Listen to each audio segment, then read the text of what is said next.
Hi, I'm the increasing hate in fan groups, Ian. And I'm the SJW that will fight you, Rae. And welcome to Costume Couture.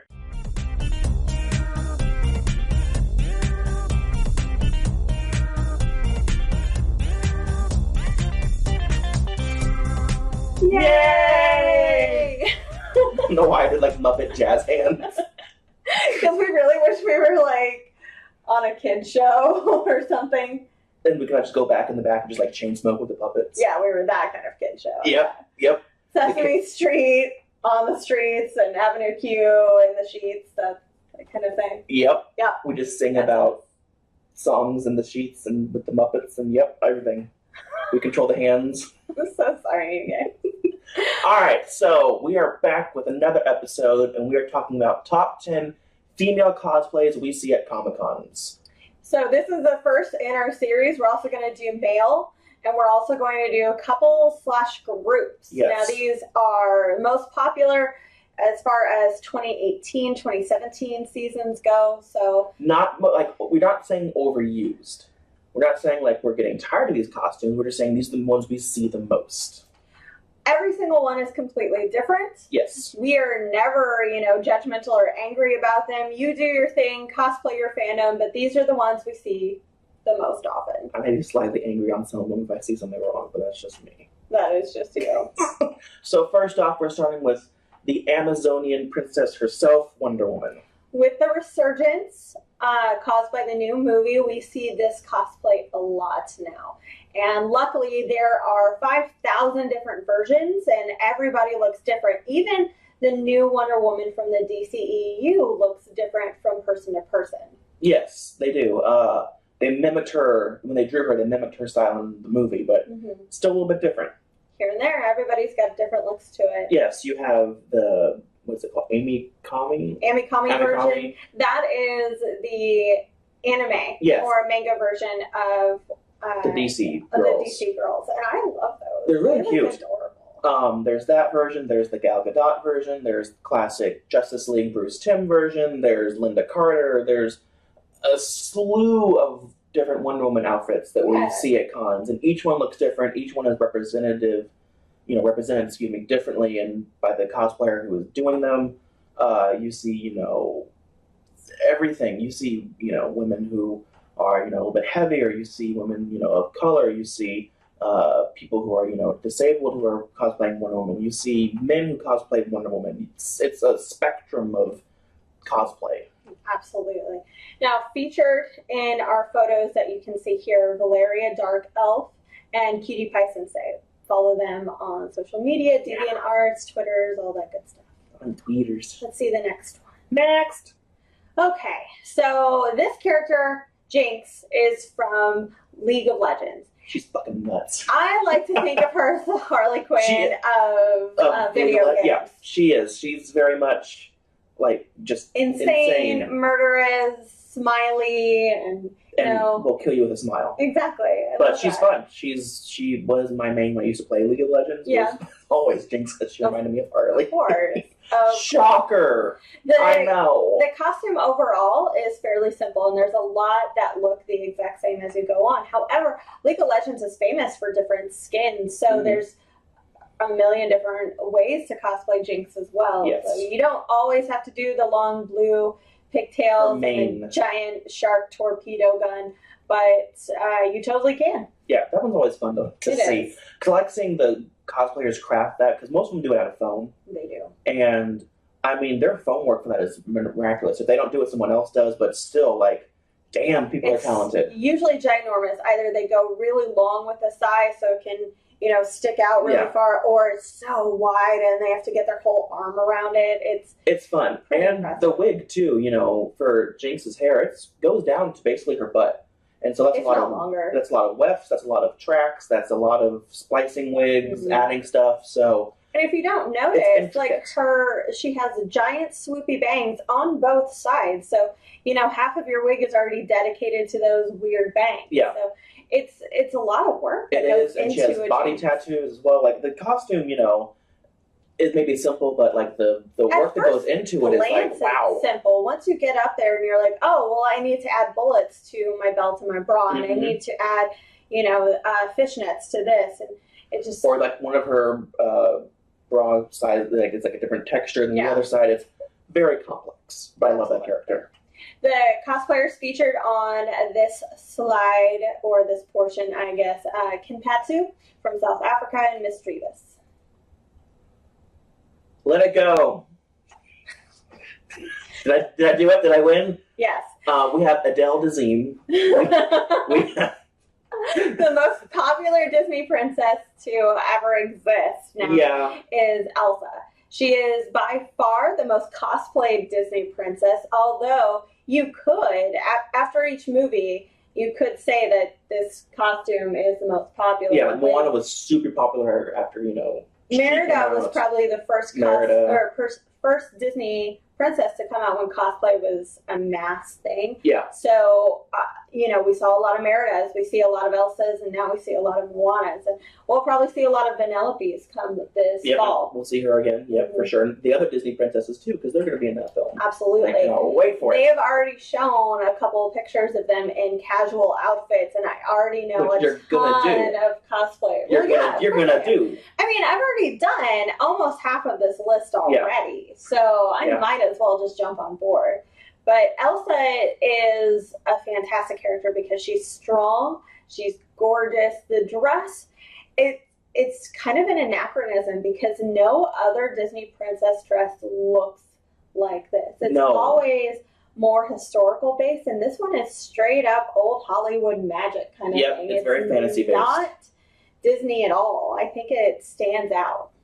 I also like how with Elsa she has her classic blue look, she has her coronation outfit. She also has her summer outfit that they did the little short film for. She has another winter outfit, like with the fur and stuff. And Elsa and Anna, because they're so popular, they get new outfits every time and new shorts created. So Elsa and Anna both have 4 major dresses now. At least. And with Frozen 2 being in the works as well, I'm sure we're going to see at least 2 new costumes in that, if not more. Yes. But yeah, Elsa for sure was one of the ones where like, yep, Elsa. Yeah, absolutely. Every time we see a blonde, it's either Elsa or Daenerys. It's one of the two.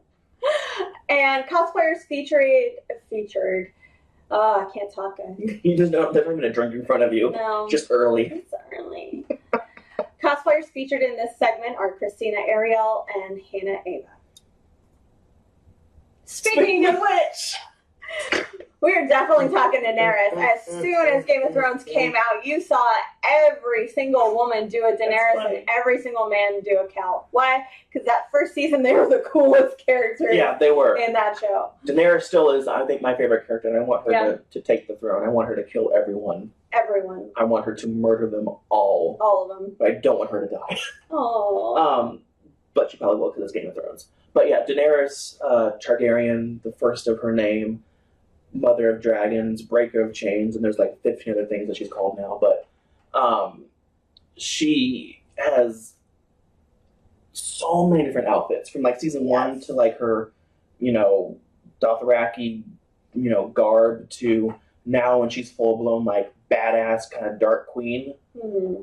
There's so many things people can do, and the one that I like seeing the most with Daenerys is she had a really, really pretty winter coat this past season. I love the new winter coat look. It's a pop vinyl, and I have it, and I'm happy. I love when cosplayers have fun with it, and they show up with a nude bodysuit and the dragons on the middle of the suits and everything. Like, that's really silly, and I love it. She has some of the most gorgeous looks out there, and her dresses are both simple in, I guess, fabrication. Like, the patterns out there for them are very simple to put together. You could easily do it, but they also have complex fabrics that they work with and very detailed, ornate design. Yes, she has a bunch of jewelry at one point too.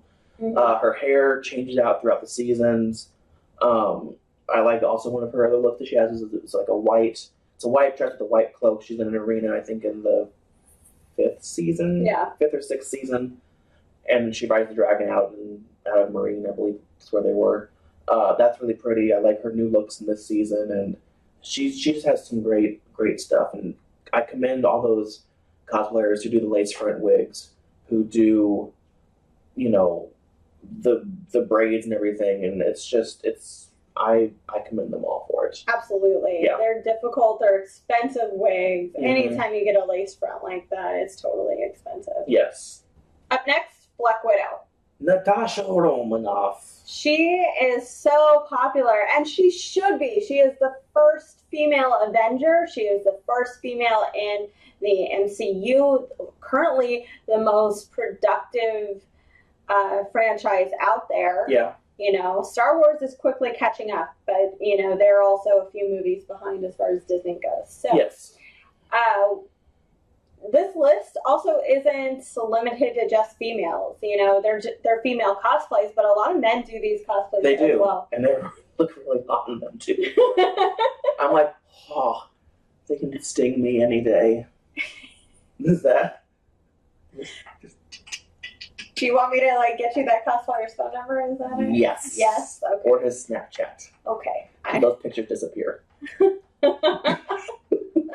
Can do this. Yeah, yay! But yeah, Black Widow, again, a character that has primarily a simple black bodysuit with gold wrist blaster widow thingies and like a gold belt for her classic version, but she also has these great detailed versions in the movies and various other versions in the comics. Yes. Weta, when they created the costume for the first Avengers movie, they made sure that they created their own fabric so that no cosplayer could get their hands on it. So far, Selfish. it is.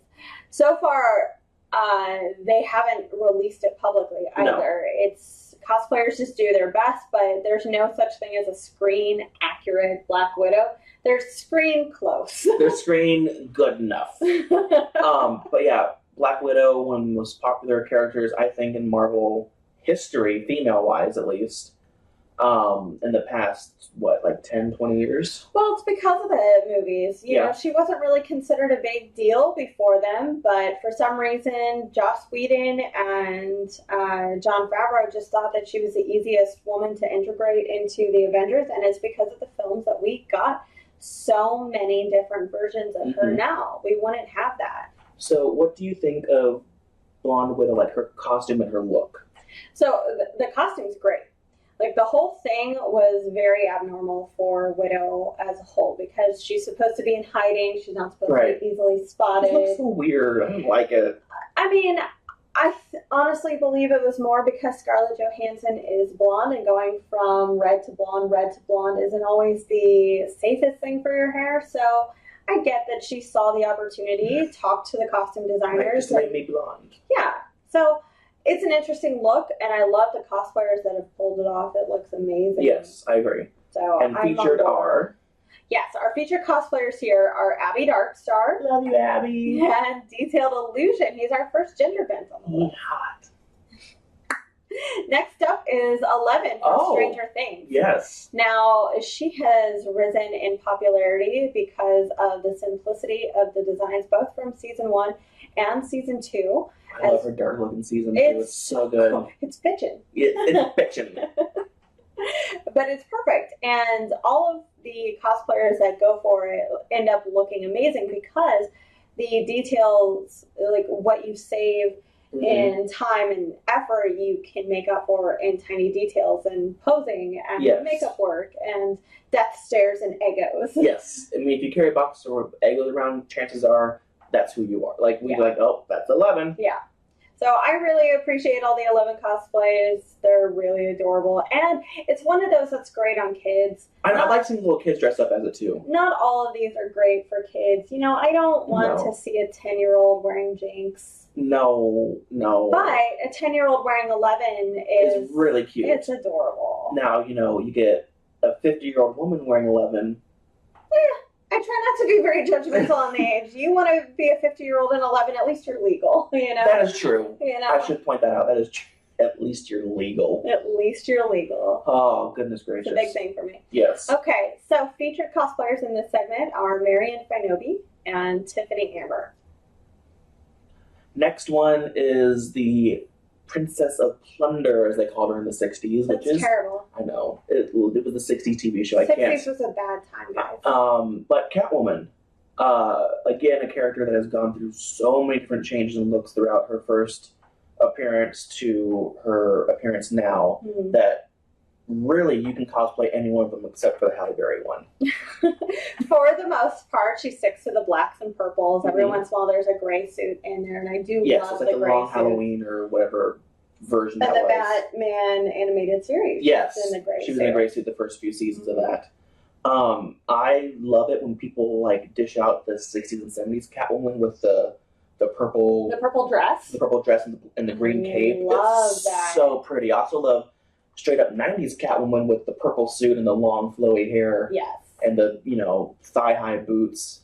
A character or a version of her that I don't see that much of is the Anne Hathaway version, which upsets me because that's a really cool Catwoman outfit. Say what you want about The Dark Knight Rises, but Anne Hathaway's portrayal of Catwoman was probably one She's of the most accurate version. I think it was the best part of the film. I agree. Batman's kind of a shell of a man. The whole Talia thing's awful. Bane looks cool. But Bane was cool up until you find out that he's doing it just for the vagine, and he doesn't even get to have the vagine. So it was just all kind of pointless. Yeah, I love that her goggles, they stuck with the comic, goggles, but then gave a new twist when she flips them up. They have the silhouette of cat ears. She's never called Catwoman in that film, but obviously she's Catwoman. Yeah. I also like the Jim Lee version from Hush.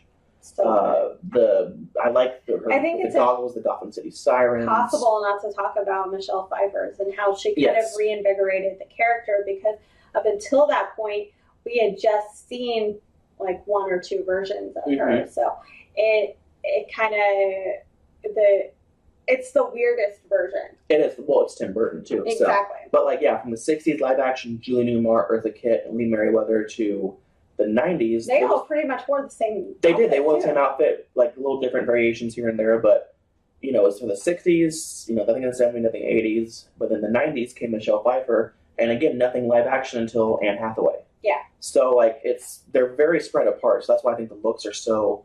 And how do you feel different. about the girl in Gotham? She hasn't put on a cat suit. She has curly. I think they hired her just because she has very similar eyes to Michelle Pfeiffer. Yes, like the first season, she had steampunk goggles and a hoodie, and it upset me. I didn't like it. She didn't go away. This new season, this final season, she's getting a black leather. She's getting more leather stuff. Because they're finally Batman and Catwoman. She's getting towards that progression. Right. So I'm more happier now than what I was in the first 2 seasons I saw it. So featured cosplayers in this segment are Kelevar and Aiden Ree. Yeah, this one's one of my favorite characters in the video game. Mine too. Which is Mad Moxxi of the Borderlands franchise. She is so adorable. I love this character. She's incredibly sexualized on her own terms, and that's my favorite thing She is outstanding. She's a bartender, she's a marksman, she's a mechanic. I love her Moon Moxxi. Yes. Moon Moxxi's really cute. Yes. I do appreciate the two classic, the red and the purple versions. They're a lot of fun. They are. They're the ones that she's most well known for. Absolutely. Most of her content's in those. She gets a few other costumes, and it's because she's what the internet deems a cosplay otaku. She falls into that group where she loves dressing up and being different and going against the norm. So, quick question, sidetrack. Mad Moxxi live action, who do you cast? Oh my god, myself. No. That's terrible. Oh my gosh, you're going to put me on the spot. Olivia Wilde. Ooh, that's a good one. Olivia Wilde, that's where I'm going for. She would be a good Moxxi. She would. Okay, Olivia Wilde, if you're watching this. Moxxi's a little bit older in the video game too. Yeah. She is not like a 17, 18-year-old girl. She's not as young as the Sirens are portrayed. She is kind of a woman in her 40s. She's been married a few times. So, she's supposed to be portrayed by an older woman. So Olivia Wilde, Kate Beckinsale. Ooh, yeah. They could do Zoe Saldana would be amazing. That would be good. She's so badass. Yes. So, I would love to see any of those play a live action. That'd be good. And then featured are Jessica Negri and Katie Angel. Go follow them on social media. Follow all these people. Yes. All right. So this one is probably the easiest costume on this list. Is someone biased on this? Is someone biased? A little bit. This is Velma. Everybody cosplays Velma. Velma's my girl. I cosplay Velma. But I also cosplay Wonder Woman and Black Widow, and Mad Moxxi is sitting right over there to work on her. So I thought that was Moxxi. I looked, I'm like, that's Moxxi. Yeah. So I adore Velma, but let's face it, she is the easiest cosplay ever. And probably the most comfy too. For the most part, the knee-high socks and the shoes I have tend to be a little pinchy at times. So, I end up a little sore after the end of the day. But for the most part, Velma is a comfortable, easy costume. It's the character of Velma that I find people struggling to get into. That when the phrasing. Phrasing. So people want the Velma experience. For Jinx and Mad Moxxi, they don't necessarily expect you to be in character. Right. But because Velma is so well known, they want you to say jinkies all the time, and they want you to play intelligent, naive, and cute. And I get so many men that are just obsessed with that. And that was their, well, back in the day too, that's probably their masturbatory fantasy was Velma or Daphne. Both of them, or both together. Separate, together, whatever. So is that what the new VR stands for, is Velma reality? Oh, that's hilarious. Like you put on the goggles and you just see her just go, jinkies. And she throws a Scooby snack at you. That's it. Featured in this segment are Ivy Doom Kitty and Gina B cosplay. Yeah. And our last one is... You knew it was coming. I knew it was coming because... They should know it was coming. It's the most cosplay character of all time. Yes, and that is Harley Quinn. Yeah. That's my girl. She's everywhere. And you've cosplayed Harley. I mean, maybe like once or twice. 3 times. 3 different versions. So I've actually counted as 1, 2, 3, 4, 5, 6. No, I had to recount. I think I'm on 7 right now. So Harley Quinn she doesn't have as many versions as like Catwoman does or Wonder Woman does. She's getting more now because of the comics, but before there wasn't. Suicide Squad helped with that too, get a completely different version. Even though it's not a good version. Like Suicide Squad was based on a look from Debbie Harry from Blondie. It was not based on anything in the comics, and I think that's the misstep there. Debbie Harry is amazing. She's gorgeous, and Margot Robbie looks gorgeous, but it's, they base the cosplay on a real person instead of the comics. And now the comics are adding in that costume, and I'm like, no, go away from it. Go away. But it's a costume, from the very beginning. You have Dr. Quinzel, and then you have her classic Jester outfit for a good majority of the time. She didn't get a revamped look really until the Arkham games. That was her first time we see something completely different. And she had a different one in each Arkham game. She did. She had her nurse, her kind of biker outfit in the second one, and then her biker outfit. It's so good. I don't know, not a maid outfit, but she had like a tutu and everything. Yeah. It was cute. I like the Injustice versions a bit better than the Arkham ones. I like the second Injustice. The first one was fun. It's always weird when they add in a new color for her. It was daunting when they put in the green and the purple during Injustice, and it was daunting in Suicide Squad when they added the blue. But they added blue because of also the new 52 added the blue hair, so it made sense that they were going that route. But yeah, Harley, you will always, no matter what convention you go to, you will see some kind of Harley Quinn creation. At Star Wars Celebration, you will see Harley Quinn Stormtrooper, Harley Quinn Boba Fett's, Harley Quinn Twilight, Hut Slayer. Yeah, it's. I mean, no matter they will. If they can find a way to incorporate Harley Quinn somewhere, they will. Not saying it's bad, but you will just see a Harley Quinn everywhere. As a character appeals to women everywhere because she's a little bit crazy. She's a little bit happy. She's a little bit traumatized. She's a little bit intelligent. Vulnerable. She is so multifaceted. And if one of those personality traits don't appeal to you, you're probably not human. You're probably a robot. You're a robot? You're a robot. You're a robot. So yeah, Harley Quinn. We're ending with Harley because why not? Well, she's the number one. You see so many of her at any of the conventions of every age. I've seen senior citizens be Harley Quinn. I've seen toddlers be Harley Quinn. Which I'm like, the character is a little odd, but honestly, they look cute when they're like clown and tutu and. And also a runner-up was also going to be Ivy as well, but we didn't have room in her for this list, so sorry. And more people do Catwoman than Ivy. Yes, that's true. But all the sirens are super popular female cosplays. And you might see them pop up a little bit later on a list, on a different list, so that should be a cue for you to keep watching and staying tuned for. We will see you guys next time for the top 10 male cosplays. Bye. Bye.